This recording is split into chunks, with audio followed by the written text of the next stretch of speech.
वृंदावन में बड़ा ही दुखद हादसा हुआ है। स्टीमर पलटने से 10 श्रद्धालुओं की मौत हो चुकी है। करीब स्टीमर में 30 श्रद्धालु बताए जा रहे थे जो पंजाब से वृंदावन दर्शन करने के लिए आए थे। कैसे हादसा हुआ, तमाम बिंदुओं पर जांच पड़ताल चल रही है। जो बाकी के लोग थे उनको रेस्क्यू किया जा रहा है और यहाँ पर जो आर्मी की टीम है वो मौके पर पहुँच चुकी है। और ये तस्वीरें देखिए, लगातार जो गोताखोर हैं और आर्मी की टीम है, रेस्क्यू टीम, वो लगातार जो यमुना में डूबे लोग हैं उनको निकालने के लिए लगातार प्रयास कर रही है। एसडीआरएफ, एनडीआरएफ की टीमों को भी घटना स्थल पर बुलाया गया है। तमाम जो पुलिस के आला अधिकारी हैं वो मौके पर मौजूद हैं, यहाँ पर नज़र बनाए हुए हैं और पूरे घटनाक्रम को मुख्यमंत्री योगी आदित्यनाथ ने संज्ञान लिया है। तत्काल अधिकारियों को राहत बचाव के निर्देश दिए हैं। यहाँ पर किस तरह की लापरवाही बरती जा रही थी, क्या था, ये तमाम बिंदुओं पर जाँच पड़ताल चल रही है। फिलहाल प्रशासन का कहना है कि जो लोग यमुना में डूबे हैं उनका रेस्क्यू प्राथमिकता है। तमाम जो लोग हैं उनको सकुशल यहाँ से निकाला जाए। बताया जा रहा है कि 3 लोगों को यहाँ से सकुशल भी निकाला गया है जिनका अस्पताल में इलाज चल रहा है। स्थानीय लोगों का कहना है कि यहाँ पर जो लापरवाही बरती जा रही थी, लोगों को, जो श्रद्धालु थे उनको जैकेट नहीं पहनाई जाती थी। नाबालिग लोग थे जो नाव और स्टीमर चला रहे थे। तमाम वीडियो फोटोज बनाने के, रील बनाने के चक्कर में यहाँ जो स्टीमर है उनमें तेज साउंड कर दिया जाता है। तो तमाम तरह की लापरवाही लोगों के द्वारा बताई जा रही है। उन्होंने प्रशासन के सामने भी इन सब बातों को रखा था, लेकिन प्रशासन ने इन सब बातों को अमल क्यों नहीं किया। तमाम सवालात अब जांच के हैं। अब इस तरह की कोई घटना ना हो, लोगों का कहना है कि उसके लिए क्या प्रशासन करेगा। ये भी बड़ी चिंताजनक बात है कि इस तरह का हादसा हुआ, उसके बाद शायद प्रशासन की नींद खुले और ऐसे नियम यहाँ पर बने ताकि इस तरह की घटनाओं की पुनरावृत्ति ना हो। धाराजी सारस्वत, न्यूज स्टेट, मथुरा। मुख्यमंत्री नीतीश कुमार ने आज बतौर राज्यसभा सांसद के तौर पे आज संसद में शपथ ली है।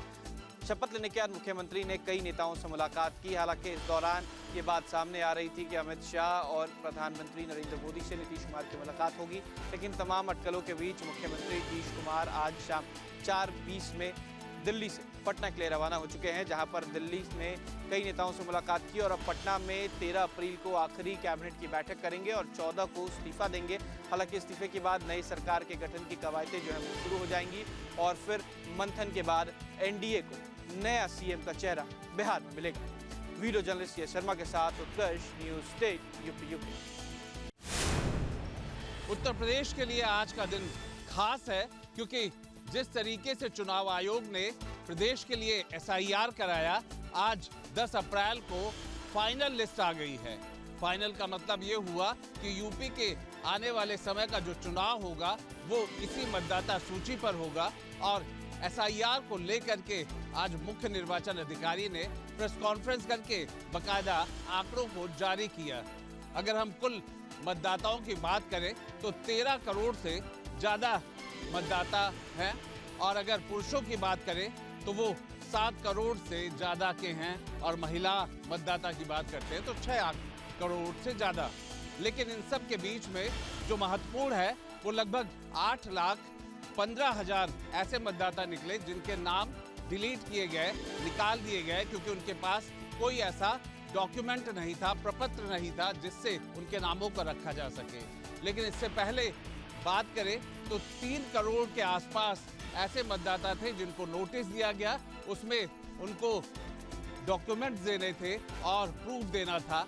उसको लेकर के कहीं ना कहीं ये बात जरूर सामने आई कि वहाँ उन्होंने अपने डॉक्यूमेंट दिए और उन लोगों के नाम जुड़ गए और केवल 8,15,000 लोग के नाम डिलीट हुए।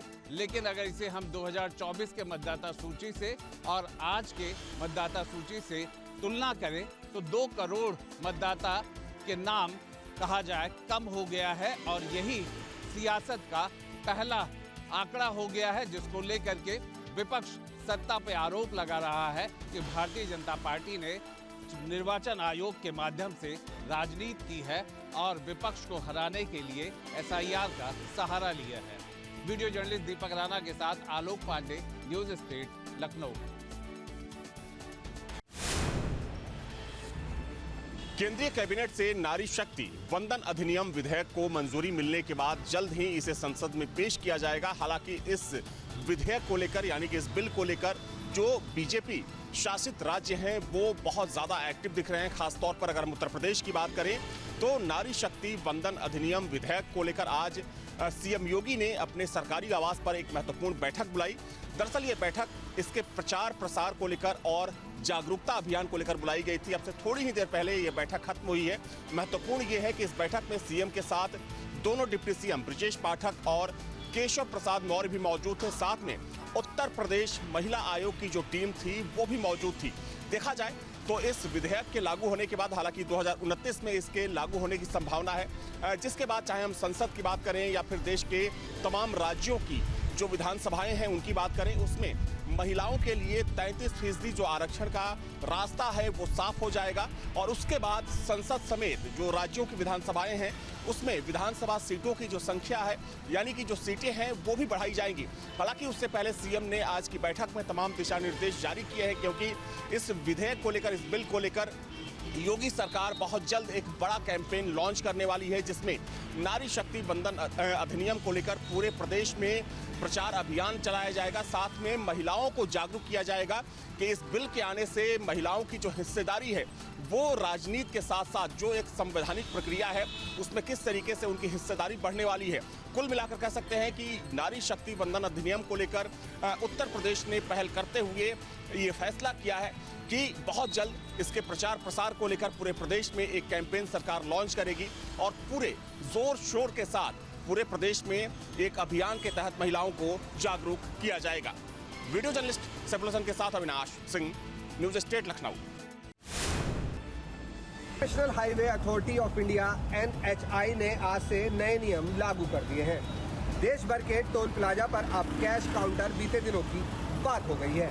अगर आपकी गाड़ी में फास्टैग नहीं है तो आज से आपको भारी दिक्कतों का सामना करना पड़ सकता है। यदि आपकी गाड़ी पर फास्टैग नहीं है तो आपकी मुश्किलें बढ़ सकती हैं, या फिर आप UPI, GPay, फोनपे के जरिए भुगतान कर सकते हैं। लेकिन सावधान हो जाइए, UPI से पेमेंट करने पर आपको सामान्य टोल से 25% अतिरिक्त चार्ज देना होगा, यानी 100 रुपये की टोल की जगह आपको 125 रुपये चुकाने होंगे। अगर आपके पास फास्टैग नहीं है और UPI से भी भुगतान नहीं कर पा रहे तो टोल स्टाफ आपको हाईवे पर आगे बढ़ने से रोक सकता है। तो अब मैनुअल पर्ची काटने का सिस्टम बंद हो चुका है, इसलिए बिना डिजिटल पेमेंट के टोल पार करना नामुमकिन होगा। वीडियो जर्नलिस्ट अमित के साथ सोनू अरोड़ा, न्यूज स्टेट उत्तर प्रदेश। यात्रा सुगम हो, सुरक्षित हो, इसके लिए हर विभाग अपने अपने हिसाब से योगदान देने में जुटा हुआ है। आपदा प्रबंधन विभाग ने आज गढ़वाल के 7 जिलों में मॉक ड्रिल का आयोजन किया और उस मॉक ड्रिल में अपनी टीमों को इस तरह से परखा गया कि अगर कहीं कोई हादसा होता है तो न्यूनतम रिस्पॉन्स टाइम क्या होता है। इसके साथ ही आज आपदा प्रबंधन मंत्री मदन कौशिक राज्य आपदा प्राधिकरण के कंट्रोल रूम पहुंचे और उन्होंने इस मॉक ड्रिल को सीधे देखा और सभी वीडियो कैमराज लगे हुए थे।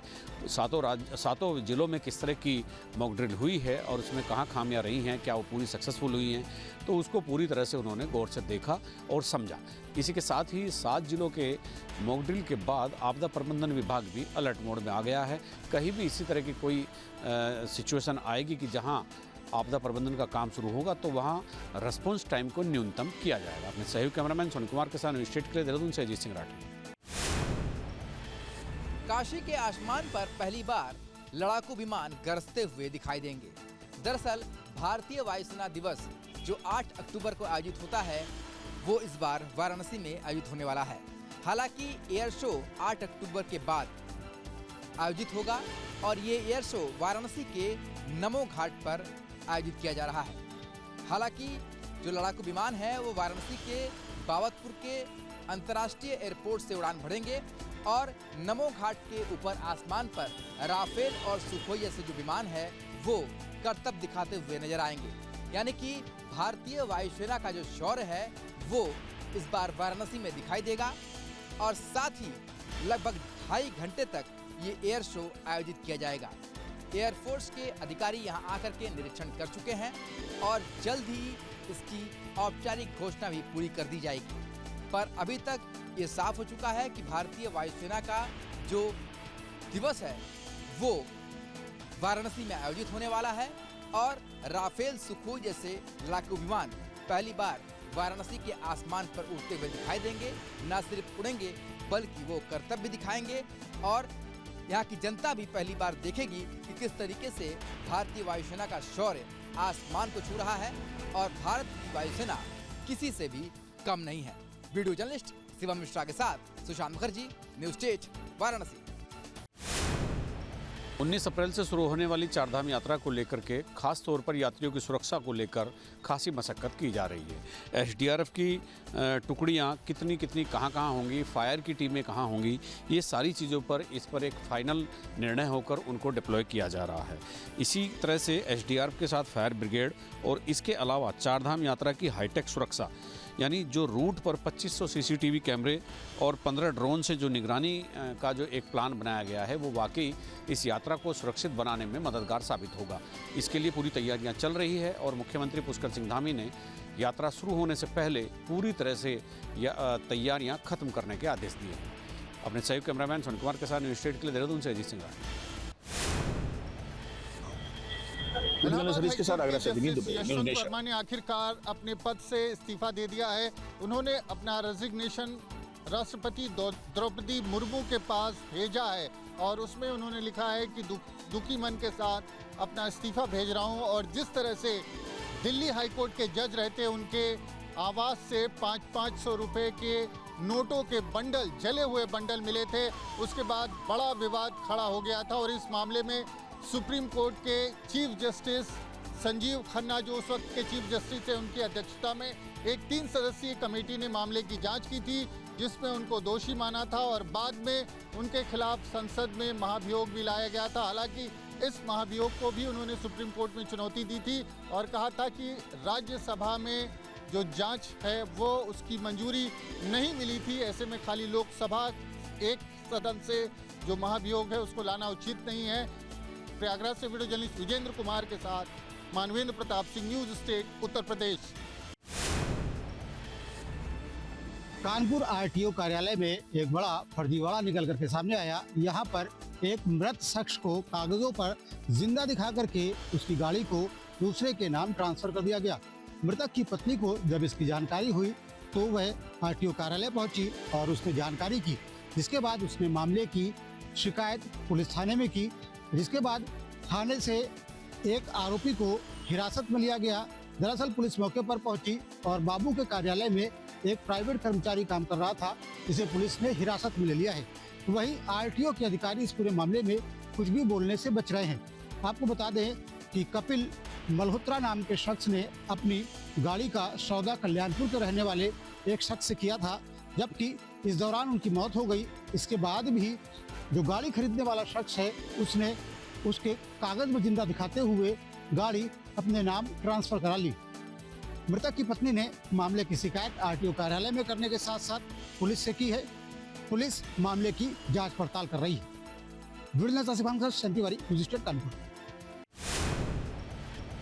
फिल्म धुरंधर को लेकर के जहां एक तरफ उसके बॉक्स ऑफिस में हिट होने की बात है, तो दूसरी तरफ सियासत का भी एक रंग उस फिल्म के अंदर नजर आ रहा है। अब सियासत में उसके डायलॉग और उसके बयानों को लेकर के सियासत का भी रंग नजर आ रहा है। यूथ अगेंस्ट माफिया, जिसमें लियारी को लेकर के एक पोस्टर लगाया गया जिसमें कहा गया कि अखिलेश यादव राज्य में कुछ ऐसा ही होता था।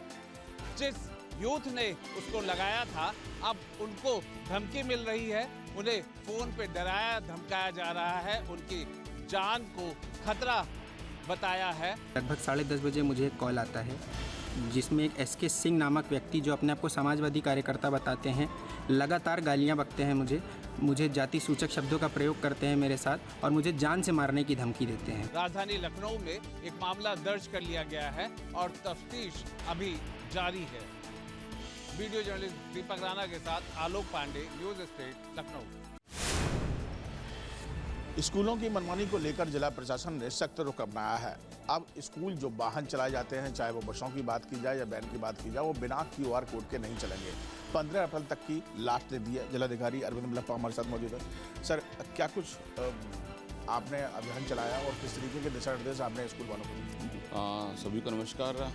माननीय मुख्यमंत्री जी की निर्देश के क्रम में पूरा प्रदेश में जो स्कूल बसेस को जो फ्लाइंग की जाती है, बच्चों को लिया जाता है, उस पर उसको फिटनेस की और उनकी बच्चों की सुरक्षा के दृष्टिगत पूरे प्रदेश में एक अभियान चल रहा है जो 1 अप्रैल से लेकर 15 अप्रैल तक। इसमें अभियान में 2 कंपोनेंट है बेसिकली। पहला कंपोनेंट है कि जितने भी स्कूल्स हैं वो अपने पोर्टल पे अपलोड करेंगे, अपने स्कूल बसेस के उस पोर्टल पे जो भी अपलोड करेंगे उसका वो अपलोड करने के बाद इसका हमारी ARTO विभाग द्वारा इसका फिटनेस परीक्षण किया जाएगा। जो अगर फिटनेस में अगर कोई कमी होती है तो उनको नोटिस भी दी जाएगी। अगर इसके बाद भी वो सुधरता नहीं या तो फिटनेस नहीं आती है देन इसको बच्चों की फ्लाइंग के लिए मना कर दी जाएगी एंड इसमें और वो बस यूज़ नहीं होगा। इसके अतिरिक्त ऐसा भी केसेस आया कि कुछ बसेस ऐसे जो फिटनेस नहीं पाए गए थे उसके लिए टर्मिनेट कर दी गई है इनका। तो ये सभी बसेस के लिए अप्लाई होता है, जो स्कूल का खुद का बसेस है जो एग्रीमेंट के बेसिस पर भी ले रहे हैं, और इसके अतिरिक्त जो मिनी वैन या कुछ जो भी अप्लाइंग करता है पेरेंट्स ग्रुपिंग करा के उन सबके लिए लागू है। इसमें 2 तरह की कमेटी बनी है, एक स्कूल लेवल पे कमेटी बनी है, एक ज़िले स्तर पे कमेटी बनी है। नया बस कोई भी अप्लाइंग करना चाहते हैं स्कूल की कमेटी से ज़िले स्तर की कमेटी में आएगा, कमेटी उसको परमिट देगी। मगर जो परमिट फिटनेस सही हो जाएगा, परमिट मिलेगा, उनको QR कोड मिलेगा जो बड़े 2 जगह पे इनको बस पे चिपकाना पड़ेगा या गाड़ी पे चिपकानी पड़ेगी। अगर वो बिना QR 15 तारीख को बिना कोई ऐसे बस मिलती है QR कोड के बिना तो उसको तुरंत सीज कर दी जाएगी। वीडियो जर्नलिस्ट हरीश के साथ अग्रसर न्यूज़ स्टूडियो। अब से DD फ्री डिश की चैनल नंबर 57 पर देखिए न्यूज़ नेशन।